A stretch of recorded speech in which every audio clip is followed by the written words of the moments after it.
সৈয়দুল ইস্তেগফার, যার ফজিলত প্রায় সবারই জানা।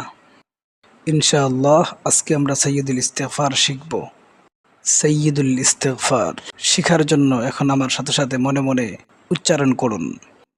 আল্লাহুম্মা আনতা রাব্বি লা ইলাহা ইল্লা আনত খালাকতানি ওয়া আনা আবদুক ওয়া আনা আলা আহদিক ওয়া ওয়া'দিক মাস্তাতা'তু আউযু বিকা মিন শাররি মা সানা'তু আবুউ লাক বিনি'মাতিকা আলাইয়া ওয়া আবুউ বিযামবি ফাগফিরলি ফাইন্নাহু লা ইয়াগফিরুয যুনুবা ইল্লা আনত। আবারও বলছি, আল্লাহুম্মা আনতা রাব্বি লা ইলাহা ইল্লা আনত খালাকতানি ওয়া আনা আবদুক ওয়া আনা আলা আহদিক ওয়া ওয়া'দিকা মাস্তাতা'তু আউযু বিকা মিন শাররি মা সানা'তু আবুউ লাক বিনি'মাতিকা আলাইয়া ওয়া আবুউ বিযামবি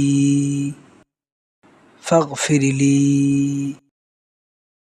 ফাইন্নাহু লা ইয়াগফিরুয যুনুবা ইল্লা আনত। আবারও জেনে নেই সৈয়দুল ইস্তিগফারের ফজিলত কি।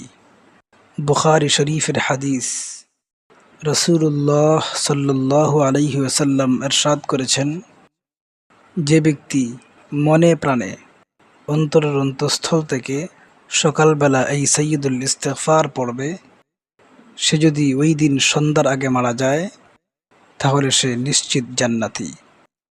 আর কোনো ব্যক্তি যদি সন্ধ্যাবেলা এই সৈয়দুল ইস্তিগফার মনে প্রাণে পাঠ করে এবং সে ওই রাতে মারা যায় তাহলে সে নিশ্চিত জান্নাতি।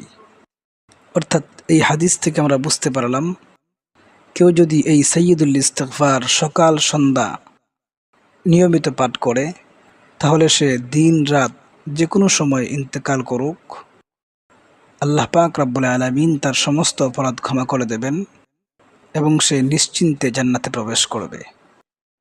আল্লাহ পাক রব্বুল আলামিন আমাদের সবাইকে সকাল সন্ধ্যা নিয়মিত এই সৈয়দুল ইস্তিগফার পড়ার তৌফিক দান করুন। ওয়া আখিরু দাওয়ানা আলহামদুলিল্লাহি রাব্বিল আলামিন।